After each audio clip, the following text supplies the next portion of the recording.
Welcome back to The Extract. I'm Kyle Meyer, and next to me, the legendary Jacques Lardière. Jacques, bienvenue, buddy. Wow, this is good stuff. I'm a wine nerd. I've been buying and selling wine for 25 years, and this is good stuff right here. Welcome. Well, thank you very much. I'm very happy to be with you. I'm a little starstruck. I'm your number one fan. Not as comfortable like you are, but why not? Hey, it's only 10 minutes. We'll get through it. It's a very nice and a great opportunity for me. You see, killer. To do that. Yes, of course. Well, Jacques, welcome. As some of you may not know, Jacques Lardière was the winemaker and winemaking director at Maison Louis Jadot for 42 years? Very sorry. Only 42 years.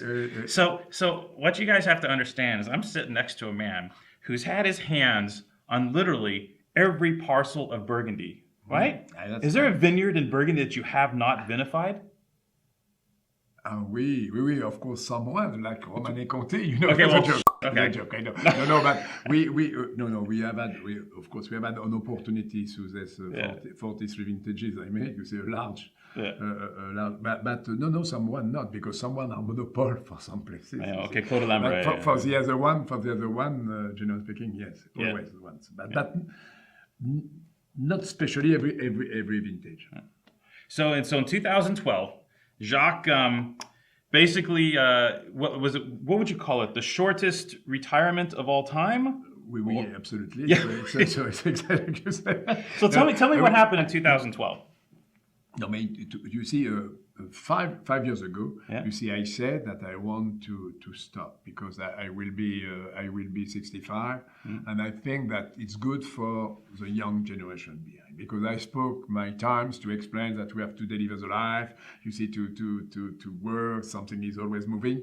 Also, it's completely crazy for me to stay. I am in good form, and I was, of course, 3 years ago more in good form than now. Certainly, you suppose.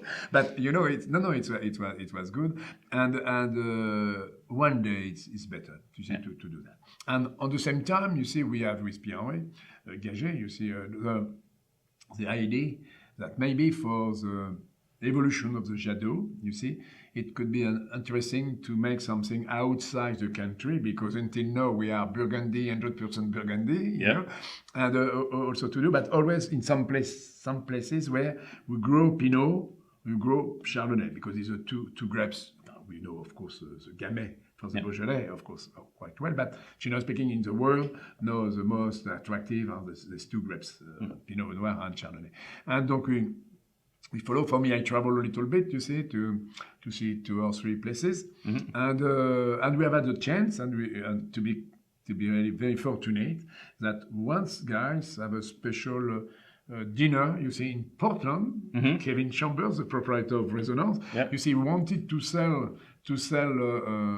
his own vineyards because he considered that it was not enough. You see, planting 20.9 acres, and he sold grapes, he purchased grapes, donc it means that he don't make wine, and also he want to buy another property larger, you see, to produce also Pinot and Chardonnay, both.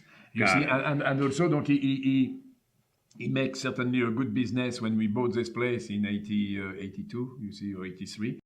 He mentions Jadot because you see, the life is very incredible, because he sold some Jadot wine in Portland when he was 22, 23. Okay. The first job he made in Portland, you see, during a vacation, everything like that, and we received this little proposition like that through New York, you see. I said, no, we take the fly. We flew until to have a notion of what this place looks about, you see. And you know, when we are working on the wine like that, and we have to choose something, you have the objective reality, you know, and at the same time, you are quite always a little animist, you know, because you have to smell, you have to know, to understand what it's happening here. And for us, you see, and for me, because I was the first year, we arrive with the places, you see, ungrafted, you see, donc no irrigation. Ungrafted, no irrigation, old vines. Voilà, old vine from 81. Yeah. It was a dream for us. It's la perle. Yeah. Pearl for yeah. us to have a good idea, principally to understand the Pinot Noir, which is a nice place in Oregon. And we know that it gives because we make a lot of tasting, of course. And we said, wow, ça, it's could work for us. It was a small one. You see the propriety, it's about 37, but you see only planting less than 20 acres. Pinot accepted some Gewürztraminer a little bit, but we xerographed now with our Pinot. And we need to have a red place. And we tested some samples, because bring on sample for different, for some 90 or so, you see, because he sold a lot of his grapes to Lemelson, you see, Lemelson in Carlton, and after that, he changed. And we tested, and through the winemaking, you have a difference, of course, this, and we feel well with this because we are with the wine and with the place comfortable. Yeah. So we said this could work. Well, the opportunity doesn't get any better, right? It's like someone just kind of handed it to you. Like we say, they handed you something on a silver platter, you know. So you went and kicked you got your hands in the dirt. You kicked the tires, as we say here, and then you said, "Okay, I'm going to help." We absolutely, and we come back to see, and we make the business. Yeah. We sign everything during August.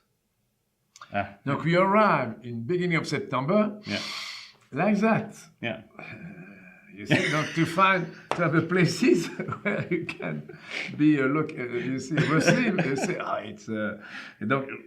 We find, and we are also for the second time very fortunate to since giving we make our relation with James Fry. You see from Trisatum in Ribbon Ridge. You see he have a winery built a few years before and looks quite large. In fact, he is not as large as we suppose to really make a wine like we need. But he have everything. You see, his winery is very good, and we make certain because we are at this place, and we are also. It's always difficult to say, but we are saved.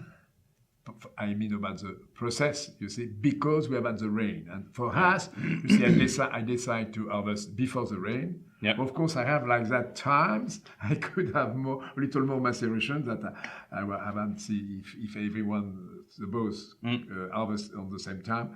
Yeah. It means that we have this and we bottle it. We see, bon, is no filtering because we have no. See, it's a West, huh? Yeah. In the West, it's very cowboy. But it was a great story when you were talking earlier about the about the fact that this wine carries, you said, around 13.2 alcohol, right? Yeah. The first one was 13.2, and the second wave was 12.8. So it means that because it's a total of this is it's 13. Yeah. But the whole thing is, I love the look on your face. You were like so stoked. Sorry, you were so excited, like 13.1. Don't have to chaptalize. But because the idea, in fact, the idea is to have wine like that, you see, and to really understand, you see, with the same comprehension, you see, I have had from Burgundy. Donc, I know that we don't make Burgundy, it's not what we want to do, but we have this possibility to understand because I want to have the same process, you see, where really you are able to understand what you have underground, you see, what it is under become on the top. Donc, through this minerality, you are able to understand the quality of the ground, the level of demineralization, and what it's able to deliver about the flavor. How many, how like the spectrum is open. You see, donc it's interesting for us for the future. Well, to you, the age of the soil is important, right? But the soil is of course the quality on the top is always, but no, the soil is the soil is a key because for us, you see, the problem is not only to produce Pinot. The problem is to produce wine from Oregon first, from Yamhill, Carlton, AVA. Yeah. You see, from Resonance on this plot, of course, because you see, it's alive for the Pinot in Burgundy. The Pinot is a pretext. Because the Pinot is the grapes, like Chardonnay, which are the most important grapes to deliver flavors. Donc through this minerality we activate, you see the activity of the molecules, you see you have plus or less, what we spell the breath, you see, of something, donc like that. And the molecule can work differently, you see, and what we said, combine together and give the form.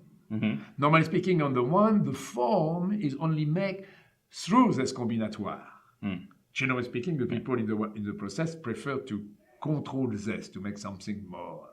But the soil dictates how those molecules work together. Absolutely. It's not man. It's no. The quality is not made by hand. Yeah. It's an illusions.